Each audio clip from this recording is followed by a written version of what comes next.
روح القدس کے خلاف کفر پکنا کیا ہے؟ آئیے کلام مقدس میں سے دیکھتے ہیں۔ روح القدس کے خلاف کفر پکنے کے تصور کا ذکر مرکز 3 باب اور اس کی 22 سے 30 اور متی 12 باب اور اس کی 22 سے 32 آیات میں کیا گیا ہے۔ اس حوالے میں یسوع نے تھوڑی دیر پہلے ایک معجزہ کیا ہے۔ ایک بدرو گرفتہ آدمی کو یسوع کے پاس لایا گیا اور یسوع نے اس شخص کو اندھے پن اور بہرے پن سے شفا دیتے ہوئے اس میں سے بدرو کو نکال دیا۔ بدرو نکلنے کے اس معجزے کو دیکھ کر سب لوگ حیران ہو گئے، کہنے لگے کہ کیا یسوع اصل میں وہی مسیحا ہے جس کا وہ انتظار کر رہے ہیں۔ فریسیوں کے ایک گروہ مسیحا کے بارے میں بات سنی تو انہوں نے لوگوں دلوں میں پیدا ہونے والے نئے ایمان کو فوراً مسترد کر دیا۔ فریسیوں نے کہا، یہ بدروحوں کے سردار بلزبول کی مدد سے بغیر بدروحوں کو نہیں نکال سکتا۔ 12 باب پر اس کی 24 آیت کے مطابق یسوع کچھ منطقی دلائل کی مدد سے فریسیوں کو غلط ثابت کرتا ہے کیسے اور کیوں شیطان کی طاقت سے بدروحوں کو نہیں نکال رہا۔ 12 باب پر اس کی 25 سے 29 آیات۔ تو پھر یسوع روح القدس کے خلاف کفر کی بات کرتا ہے۔ اس لیے میں تم سے کہتا ہوں، آدمیوں کا ہر گناہ اور کفر تو معاف کیا جائے گا، مگر جو کفر روح کے حق میں ہو وہ معاف نہ کیا جائے گا۔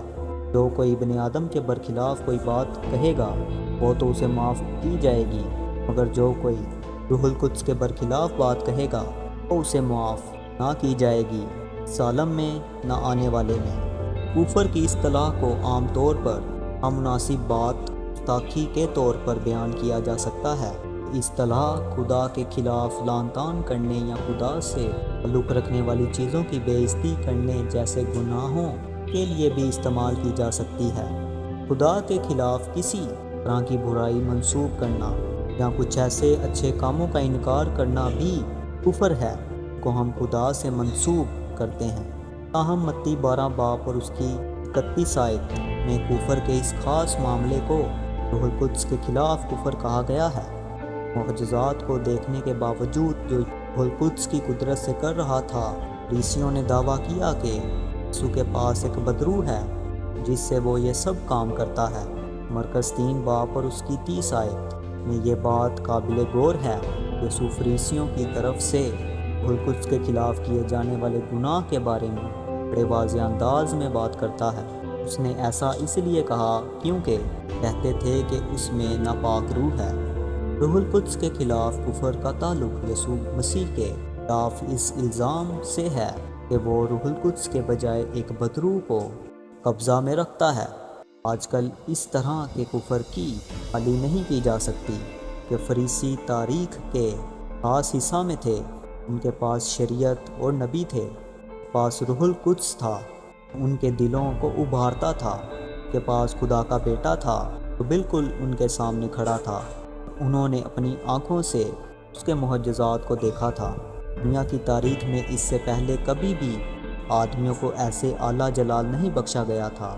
پر اس وقت کسی کو پہچاننا چاہیے تھا کہ یسوع کون ہے، وہ فریسی تھے، مگر انہوں نے بغاوت کو ترجیح دی۔ وہ کہ ان کے پاس ثبوت موجود تھا، سچائی جانتے تھے، مگر انہوں نے دانستہ طور پر روح القدس کے کام کو شیطان سے منسوب کیا۔ یسوع نے ان کے دانستہ پن کو ناقابل معافی قرار دیا۔ روح القدس کے خلاف ان کا گناہ خدا کے فضل کی تردید تھی۔ انہوں نے اپنا راستہ کر لیا تھا اور خدا بھی انہیں بنا کسی روک ٹوک کے بربادی کی طرف جانے دے رہا تھا۔ یسوع نے بھیڑ کو بتایا کہ روح القدس کے خلاف فریسیوں کا گناہ معاف نہ کیا جائے گا۔ متی 12 باب اور اس کی 32 آیت۔ دوسرے الفاظ میں اس طرح کہا جا سکتا ہے کہ گناہ کو کبھی بھی معاف نہ کیا جائے گا، اب اور نہ ابدیت کے وقت۔ مرکز 3 باب اور اس کی 29 آیت پیش کرتی ہے، وہ ابدی گناہ کے قصوروار ہیں۔ فریسیوں کی طرف سے مسیح کو سرِ عام رد کرنے کا نتیجہ خدا کی طرف سے ان کو رد کیے جانے کی صورت میں کل اگلے باب میں دکھائی دیتا ہے۔ پہلی بار یسوع ان کو تمثیلوں میں بہت سی باتیں سکھانے لگا۔ الموازنہ مرکز 4 باب 2 آیت۔ یسوع کے تعلیم دینے کے طریقے میں تبدیلی پر شاگرد حیران تھے، اور یسوع نے تمثیلوں کے استعمال کی وضاحت کی، اس لیے کہ تم کو آسمان کی بادشاہی کے بھیدوں کی سمجھ دی گئی ہے، مگر ان کو نہیں دی گئی۔ وہ دیکھتے اور سنتے ہوئے سنتے اور نہیں سمجھتے۔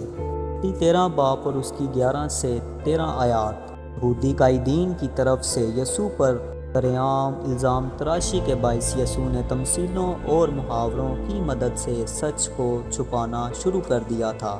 ایک بار پھر کہا جا سکتا ہے کہ آج کے دور میں روح القدس کے خلاف گناہ نہیں کیا جا سکتا۔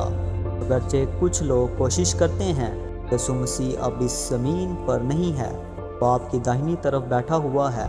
اب کوئی شخص ذاتی طور پر یسوع کو معجزات کرتے ہوئے نہیں دیکھ سکتا اور نہ ہی اس کی قدرت کو روح القدس کے بجائے شیطان سے منسوب کر سکتا ہے۔ آج کل ناقابل معافی گناہ دراصل مسلسل بے اعتقادی کی حالت ہے۔ فی الحال روح القدس غیر نجات یافتہ دنیا کو گناہ، راست بازی اور عدالت کے بارے میں مجرم ٹھہراتا ہے۔ یوحنا 16 باب اور اس کی 8 آیت۔ اس سزا یابی کے حکم کا مقابلہ اور انکار کرتے ہوئے دانستہ طور پر توبہ نہ کرنا روح القدس کے خلاف کفر بکنے کے مترادف ہے۔ وہ شخص جو یسوع مسیح پر یقین کرنے میں روح القدس کی ترغیب کو مسترد کر دیتا ہے اور پھر بے اعتقادی کی حالت میں مر جاتا ہے، اس شخص کے لیے نہ تو اس عالم میں معافی ہے اور نہ آنے والے میں، اس لیے کہ خدا کی محبت پوری طرح عیاں ہے۔ کیونکہ خدا نے دنیا سے ایسی محبت رکھی کہ اس نے اپنا اکلوتا بیٹا بخش دیا تاکہ جو کوئی اس پر ایمان لائے ہلاک نہ ہو بلکہ ہمیشہ کی زندگی پائے۔ یوحنا 3 باب اور اس کی 16 آیت۔ یہ انتخاب پوری طرح واضح ہے۔ بیٹے پر ایمان لاتا ہے، ہمیشہ کی زندگی اس کی ہے، لیکن جو بیٹے کی نہیں مانتا زندگی کو نہ دیکھے گا کیونکہ اس پر خدا کا غضب رہتا ہے۔